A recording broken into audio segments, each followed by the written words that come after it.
আজকে কাতলা মাছের একটা রেসিপি শেয়ার করব। তার জন্য এখানে আমি 5 পিস কাতলা মাছ নিয়েছি। এর মধ্যে নুন, হলুদের গুঁড়া, চিলি পেস্ট দিয়ে মাছগুলো ভালো করে মিক্স করে একটা ফ্রাইং প্যানের মধ্যে তেল গরম করে আমি মাছগুলা একটা একটা করে ফ্রাই করে নিব। মাছগুলা বেশি কড়া করে ফ্রাই করব না, বেশি কড়া ফ্রাই করলে মাছ শক্ত হয়ে যায়, তাই একটু হালকা করে ফ্রাই করব। মাছটা ফ্রাই হইতে হইতে আমি এখানে মশলাটা রেডি করে নিব। তার জন্য আমি এখানে একটা মিক্সার জারের মধ্যে পেঁয়াজ, টমেটো আর কাঁচামরিচ দিয়ে একসাথে একটা পেস্ট বানিয়ে নিব। এই তো পেস্টটা রেডি হয়ে গেল। এখন মাছগুলো আমি উঠে নিব। মাছগুলো হয়ে গেছে ফ্রাই করা। এখন একটা প্লেটের মধ্যে একটা একটা করে সব মাছগুলো উঠে নিব এভাবে।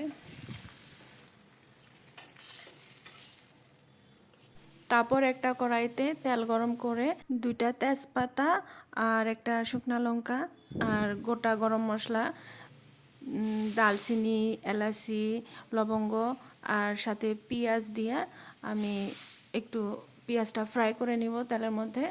তারপর আমি এখানে রেডি করে রাখা পেস্টটা পেঁয়াজের মধ্যে দিয়ে দিব।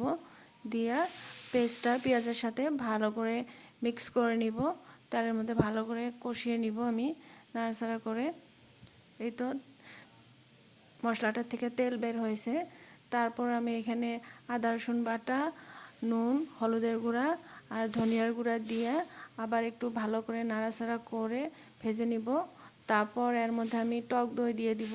টক দইটা দিয়ে আবার একটু ভালো করে নাড়াচাড়া করে কষিয়ে নিব। মশলাটা ভালো করে কষিয়ে নিব। দইয়ের বাটিটা ধুয়ে আমি একটু জল দিয়ে দিলাম। দিয়ে আবার ভালো করে নাড়াচাড়া করে আবার একটু কুক করে নিব। তারপর আমি এর মধ্যে কালারটা ভালো হওয়ার জন্য হাফ চা চামচ কাশ্মীরি চিলি পাউডার দিয়ে দিব। তারপর এর মধ্যে দিয়ে দিব গরম জল। গরম জলটা দিয়ে একটা বলক আসতে দিব। তারপর আমি এর মধ্যে মাছগুলা দিয়ে দিব। ভেজে রাখা মাছগুলা একটা একটা করে দিয়ে দিব এইভাবে। তারপর তারপর মাছটা দিয়ে একটু টাইম আমি কুক হতে দিব। এই তো হয়ে গেছে অলমোস্ট। তারপর এর মধ্যে হাফ চা চামচ রোস্টেড জিরা পাউডার দিয়ে দিব আর 1 চামচ ঘি উপর দিয়ে এইভাবে দিয়ে দিব। ঘিটা দেওয়ার জন্য ফ্লেভারটা আরও খুব সুন্দর হয়। তারপর আমি ঢাকা দিয়ে 2-3 মিনিটের জন্য ঢেকে রাখবো। দেখেন কালারটা কত সুন্দর হয়েছে। আপনারা এইভাবে একবার অবশ্যই ট্রাই করে দেখবেন। বেঙ্গলির ফেমাস কাতলা মাছের কালিয়া।